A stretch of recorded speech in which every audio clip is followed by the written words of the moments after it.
Hey everybody, Ben here. Thanks for being here. Thanks for showing up for yourself each and every day. If you're here from the short, you already have a backstory. If not, our word was cater. This is tending to the needs or wants of others. Normally we think of that in food, but we can think of it as uh, it's more or less came through as coming from a place of people pleaser. Normally we would be catering to others in that situation. And with our supporting angel number card of transitions, moving from catering to others into them catering to us. That may seem like an egotistical or a selfish aspect, but we'll get into it. This card transitions. Changes bring good things. Being in between, move, spiritual shift, passing. So going back to that, leaving a place of catering into others catering to us. Uh, it's not in an egotistical way. It is, at this point, you are coming into setting boundaries, generating self-respect and self-worth of yourself. In return, energetically, that vibration, you are present. Now you respect yourself and others will as well. If we really think of that people-pleasing aspect, uh, this will trigger people, but when we think of it, what was the motive? Where was the reasoning? Normally when we're in a position like that, we feel guilted into something, or we have to do this to be a good person.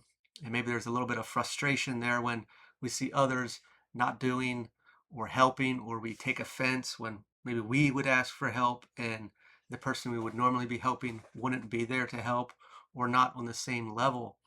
And there's like this triggering aspect, but yet we still do it, or we can never say no.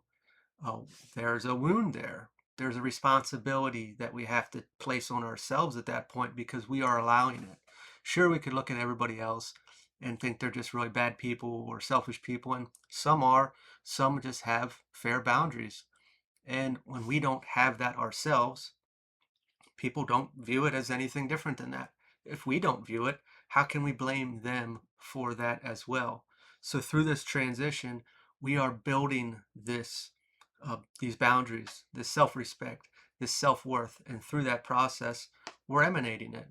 We may have to walk away from some people that don't see that or did exploit the old experience, and that won't fit anymore. But walking into the new, if you are embodying that energy, you are presenting yourself that way. And again, not in an egotistical way, not in uh, so much of, what's that word, entitlement. It is just, I respect myself and you will too. And if not, you don't really belong in my experience. It's as simple as that. It is not this, uh, you need to kiss my feet type of thing. So we'll dive deeper here in a bit and see what else comes through. Eight of Pentacles, diligence. This goes with being in between on this card here. This in between experience, there's going to be a lot of push and pull between the two situations. We have to be gentle with ourselves, especially through that experience of at a time we probably did blame a lot of the people around us for exploiting or taking advantage or not being uh, a good person as we may have viewed ourselves by helping and lending a hand all the time. But through that, we had to take a bit of accountability because we were allowing it. That takes uh, a lot through the experience of leaving victimhood. This is also the transition into empowerment versus being a victim and the enemy out there. Through this process, we still have that wound, very well possible. And whatever the trigger was, the guilt or authorial figure or rejection, acceptance, whatever was leading the behavior, will continuously be trying to pull you back into that experience, let alone the people that were benefiting of it. And if they were exploiting that aspect, that wound of yourself, uh, they know how to get in there. They know how to get what they want or what they need. And you're going to have to be uh, quite strong to stick to this new transition. I should say, new life, new experience, new you through this transition. There will be resistance. And if we pulled everybody out, it'll still be within you. And be patient with yourself. It is a big thing to move through. The Hangman, new paradigm, seeing things that we couldn't see before, a new way of seeing things. I think this has more to do with that accountability. When we are in that place, we are more or less in a victim place. We are seeing everybody do it, but we can't do anything about it. Our hands are tied because of the wound, but we project out onto the others that are taking advantage of it, exploiting it, or feel like they have boundaries and we're envious or jealous of that. Through that period, we are still a victim, and our hands are tied to the wound. We can't see it for what it is. We don't even know there's a wound. We're just in that place. And until we saw the new view, the new experience, were we able to take accountability? Were we able to see that wound, that trauma, that complex, wherever it came from, and the leading force behind it? Through all that, we are building that within a foundation, as well as those basics of boundaries, self-respect, self-worth, and holding ourselves to that new image inside. And then throughout that, the external reflects that back, and that is that transition. Five of Cups reversed, positivity. Before, we would have been tied to that wound. Like our hands were tied. And if you have seen the wound and you can see it now and you look back, that's like 100% of how it would have felt, I'm sure, is that uh, we didn't know, but we were stuck, we were locked, and we couldn't get out because we were committed to that wound.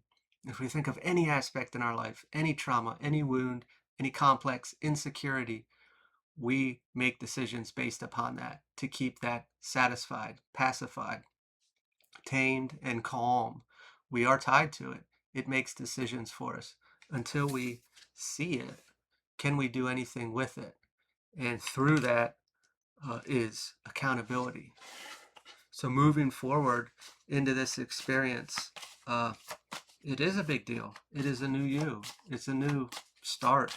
It is huge, a lot more larger than we may think, because if we actually took the time to reflect and see how many decisions we made or how much of a burden it was. The Queen of Swords reversed, harsh judgments.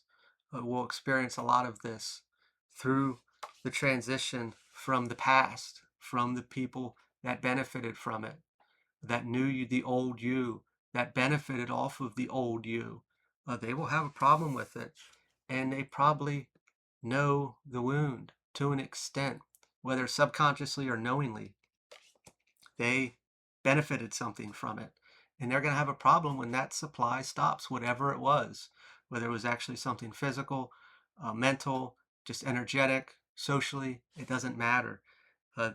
You're going to really learn who's who in the zoo and who actually supports you and cares for you and actually wants the best and finally sees that, oh wow, he's or she is doing something with this. These are more or less the people that probably can't come with into this new experience. That can also be a big push and pull in this transition as well. The Magician, manifesting. At first, the word trickery on the opposite really stuck out to me because we were just talking about those folks. But coming back into this new experience of the new you without this being tied to the trauma, to the wound, whatever it may have been, and being able to guide ourselves into the experience that we truly want. Before, we probably couldn't. What would that look like? Where are you going to go now with this self-respect, with this self-worth? It's probably a little bit scary because we're still leaving that space where we didn't have the courage to speak up with ourselves or to show up in a certain way. And this is a huge new paradigm of experience in general because we've never been there before. We've never been here in this kind of power. And it's not in an egotistical way. It is self-sovereignty. The Emperor reversed. Chaos. This isn't going to be an internal battle to an extent, of how people view you. I'm not saying that this is cookie cutter, but to an extent of, uh, I'm assuming that the majority of people in a place of people pleasing think of themselves as a good person. And I would agree with that. The actions, the behaviors are to be a good person. But when we pull away from that and don't be a bleeding heart or help everyone in need and actually put our own well-being first, uh, we're going to be a bit concerned of that. And maybe we really held on to that image. Maybe we were the uh, always the person that was there and that made us feel good, that made us feel a certain way. And pulling away, we're losing that identity. And through that, that's going to be an internal battle. And like I said, it's really dependent on how much energy we're putting on the external to validate who we are. And if all of our energy goes out there to prove to us who we are through our actions, our words, our image, our presentation, we don't know who we are in here. We don't believe who we are in here because we need it out there so badly. So be mindful of what we're doing here. And through this transition, we could be pulled back into the old way if this external is extremely needed, this validation, this presentation, I should say. Thought we had another card. Yep. Got the Knight of Wands, adventurous. We got the King of Wands, creative vision. This is going back to the Magician card. We have the ability to create whatever life we want now that we didn't have the courage to before, the confidence before, the self-respect. This opens many doors. If we can think even on a romantic level or a job aspect of a level that, hey, if I wanted to be in a more uh, higher up position in work, I couldn't have been if I was in that position. I would have been placating everything and I wouldn't have been able to make decisions because I was afraid of hurting people's feelings. I'm not saying that's easy or needed to be in those types of positions, but sometimes you have to make calls and you have to trust yourself. And if we didn't respect ourselves, how would others respect us being in a role like that? We can run forward into this, in this newfound experience, very freely, because we never experienced it before. And now we have the courage, self-respect, the confidence, self-worth to present ourselves, to show up in this world now and see how easily that reflects back and people respect you as well. I'm going to leave this here. If this resonated, feel free to like, comment, share, subscribe, and I will talk to y'all later.